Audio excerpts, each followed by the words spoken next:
जय गुरु जी। शुक्राना गुरु जी। अनंतम शुक्राना मेरे मालिक, सच्चे रब, सच्चे पातशाह, मेरे सिरजनहार। With the blessings of Guruji Maharaj, today I am going to read page number 59, 60, 61 and 62 of Guruji's blessed Granth, Light of Divinity. Jai Guruji. Page 59. He lit a candle in the darkness of my night.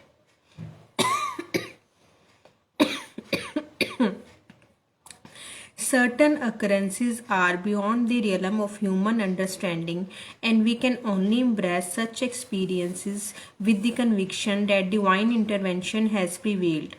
I shall be eternally grateful to Guruji, who gave me a new lease of life. With the benefit of hindsight, I understand why, although that time the reasons were unclear to me. Misery shrouded the core of my being as my suffering was intense. Every cell and nerve of mine was filled with agony on the physical and psychological levels.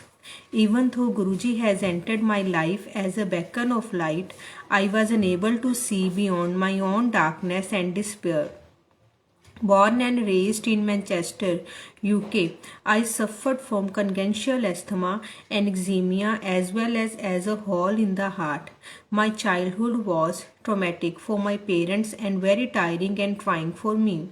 However, on account of strong health karma, my spirit had become indomitable as I had to endure much more than my contemporaries. I had learned to rise above the trivialities at a tender age due to my tribulations. I had reservations about my life exceeding 10 years. Good fortune prevailed. My parents, on the other hand, lived with uncertainty as the heart specialist had painted a grim picture for me. I was a healthy and happy teenager, enjoying all the joys that life offered. At 22, I tied the knot and migrated to Delhi. However, as fate had it, a cloud of torment again descended upon my life, as my asthma choked me with very changing season. I was hospitalized each time and given steroid injections. I felt dejected and rejected as despite my best effort to evade and avoid asthma attacks, I was still struck with the worst kind. My most life threatening one struck me in 1997, and that is when I resigned to it completely. I recall praying in my heart that this be the final one, as I could no longer endure the affliction. During that ill fated time, I had developed an nasty skin condition that enveloped my entire body. A biopsy confirmed I had skin cancer. I kept my plight to myself as I was determined not to shock my family. It was earth-shattering news, and I had decidedly reached the end of the road as my strength to go on had diminished.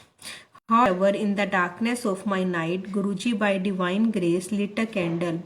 Each time I revisit the day I glimpsed him, I can distinctly recollect my feelings. As good fortune had it, Guruji sat alone in his room that day when my friend, who had insisted on my paying him a visit, accompanied me to him. His mere presence overwhelmed me. I had felt like a lost child all my life who had finally found the comfort and protection of her mother. I had been instantly taken under his wing. I had discovered true love like never before. It was pure and unconditional. I felt at home as he embraced me with his infinite love and asked me to attend his congregation every evening. Come rain or shine, I would go to Guruji every evening and sit amongst hundreds of other devotees. At that time, I was undergoing immense physical pain as my skin was oozing with pus and blood. In addition, I was psychologically distressed, and this made me increasingly uncomfortable around people. As time elapsed, Guruji bestowed upon me a blessing that began to heal me internally.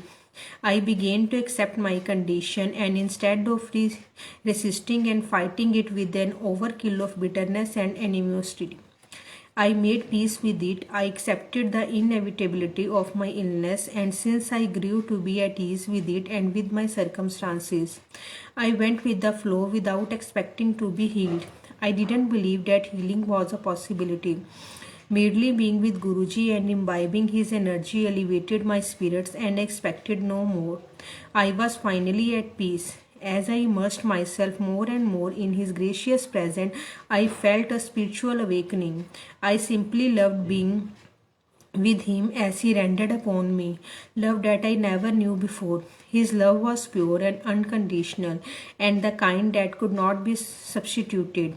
I gravitated towards him very naturally and effortlessly every single evening without fail.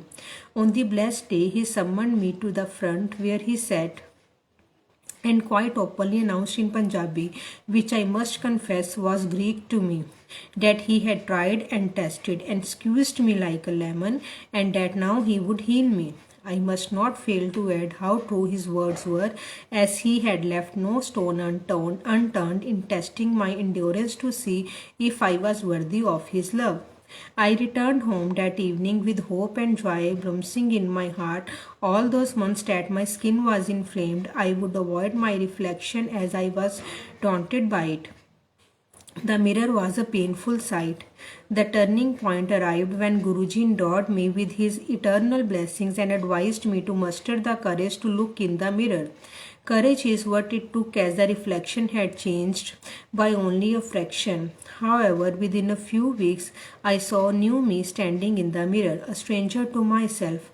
I was overawed by Guruji without a shadow of doubt. I was convinced of his sublime healing powers, and my love for him grew ever stronger and my faith even more formidable.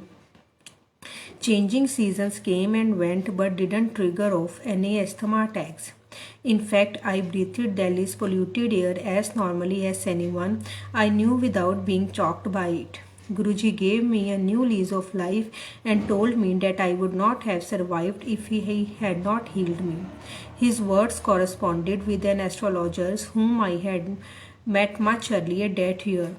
It is a challenge for me to give expression to the transformation that took place, but the least I can say is that he healed me not only physically but also enriched me spiritually. After the longest time, I began to feel comfortable in my own skin, literally. However, Guruji's tests are unending, and as nature has it, we become selfishly distant once we are granted our prayers. One particular incident demonstrates how Guruji never ceases to love his disciples. He had told me to light a candle before his photograph every day. One day, after lighting half a box of matches, the candle had still not lit. Much to my dismay, in a fit of fury, I went to the bathroom, came out, and there was a lit candle. I was startled. That very evening, as a mark of respect, I especially visited Guruji, even though it was not my visiting day. As I bowed to touch his feet, he whispered softly in his usual gracious voice, "So the candle lit? Did it not?" I knew then that it was I who had distanced myself from Guruji, and he, on the contrary, always remained connected. In a word, I would like to conclude my humble experience, my heartful gratitude to him, and live every moment feeling indebted to his grace. Satsang of a devotee. जय गुरु जी, शुक्राना गुरु जी, अनंतम शुक्राना मेरे मालिक, सच्चे रब, सच्चे पातशाह, मेरे सिरजनहार, मेरे पालक, मेरे रक्षक।